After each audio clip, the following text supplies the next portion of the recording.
This video is brought to you by BossRootin.com. Fight me, a fearless expression. What are you willing to fight for? And PowerPerformanceProducts.com, where you can receive $10 off your purchase of Body Storm and Body Effects. I think I'm more excited to eat food. I am excited to fight Miguel Torres. It's always been something that I've wanted to do. Around this time, you know, when I'm at home, it's just the daily grind, and oh my God, I can't eat food, I can't do nothing, I'm sore, I'm hurting. It's been 2 months. So at home around this time, it starts to get hectic. Once I'm here, you enjoy the experience, and then after it's all said and done, you want to fight again. So right now, I just want food. Your focus is only on Miguel. No one said this ahead, but you've always been a very patient guy. You said when you first came in the UFC, I'm not going to start calling for title shots and those kind of things, but a lot of people are looking at this as a statement. You beat Miguel Torres, a former champion. That's going to put you right in that mix. I mean, do you look at it that way, or can you think about that? No, I don't look at it that way. I don't pay attention to the critics or exactly where it'll put me on the rankings. Or what people say, what they say they're going to do. For me, it's just the bottom line is whoever the better martial artist is, they're going to win. And that's what I like to keep my business as, is just being a better martial artist and focusing on the fight, not talking trash and, talk cheap. I'd rather just shut up. If I don't have anything nice to say, don't say it, and go to work and then go home and enjoy my winnings. Is there something to be said about that positive attitude? I know you try to stay very positive in your comments. Do you look at yourself as a bit of a role model? Do you want to be a role model in the sport? Not exactly. I don't personally exactly want to be a role model. I do want to shine a light for God in a place that not very many lights are shown. But it's not about me being put on a pedestal, me being a role model. I don't want anyone to look at me and say, oh, he's something special. I'm just a normal guy with an awesome God, and that's what I want people to see instead of looking at me particularly as a role model.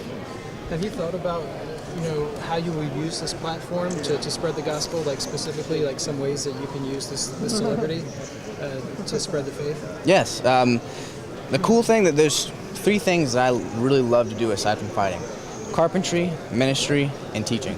And the cool thing about this sport is when they see me on TV, they want to buy my stuff. They hey, make me something. And then also, they want to hear what I have to say, So, like, hey, this guy's on TV, we're interested in what he has to say, maybe something special or whatever.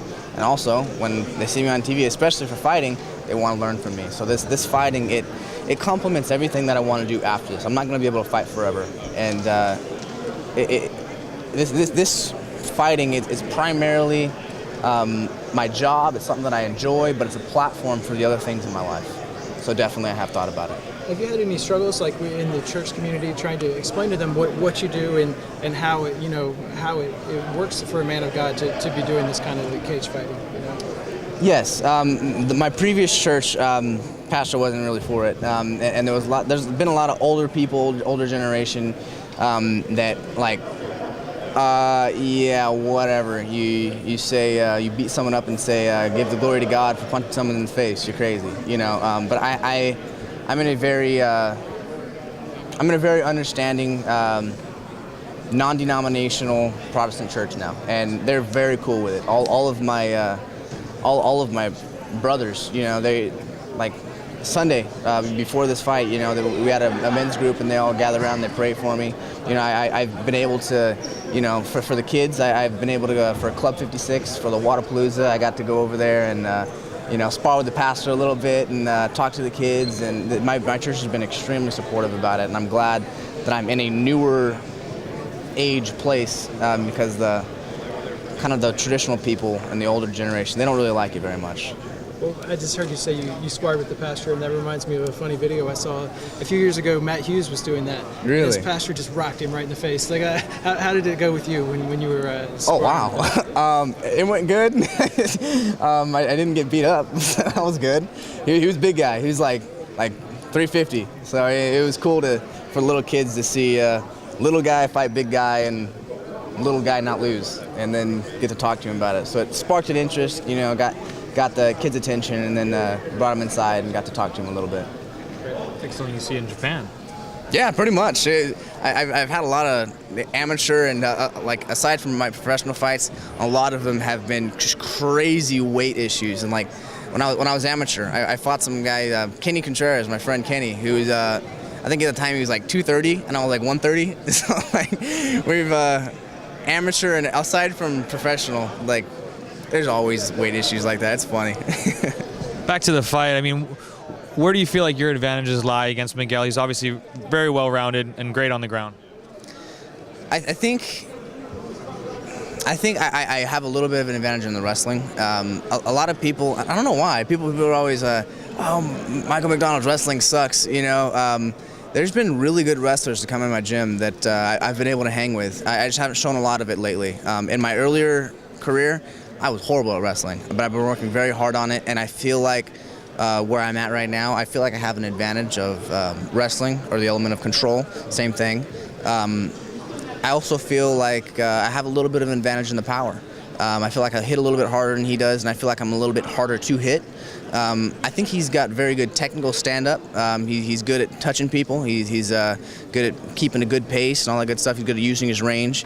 I think eventually my defense not being able to, not getting hit and hitting him, I think it'll eventually catch up, mostly with my power, keeping it on the feet. He does have great jiu-jitsu, and I'm a brown belt in jiu-jitsu as well. I don't know if either one of us will be able to submit each other, but I think it's mostly going to be a stand-up fight, and I feel like my power and my defense will play to my advantage. If it does go to the ground, then you feel like you'll be the guy on top. Yes, I do. But then again, with someone who's good as Miguel on the ground, that's not always a good thing. I'm just all I'm doing is playing it by ear. I think that's where my strengths will lie, and I feel like that's where my advantages are. But other than that, I'm just completely playing it by ear. I have no premeditated game plan. This is a big fight, obviously, on the main stage for you. Do you think it's kind of a coming out party, so to speak, and will gain you a lot of fans should you get the victory? Kind of. I've had a few fights like that, big ones where, I'm a little dog and, against a big dog. I've had a few fights like that. So I guess it would in the media's eyes. I don't look at any of my fights how the media does or, the drama and all that kind of stuff. It's just who's a better martial artist, and I think that I'm better.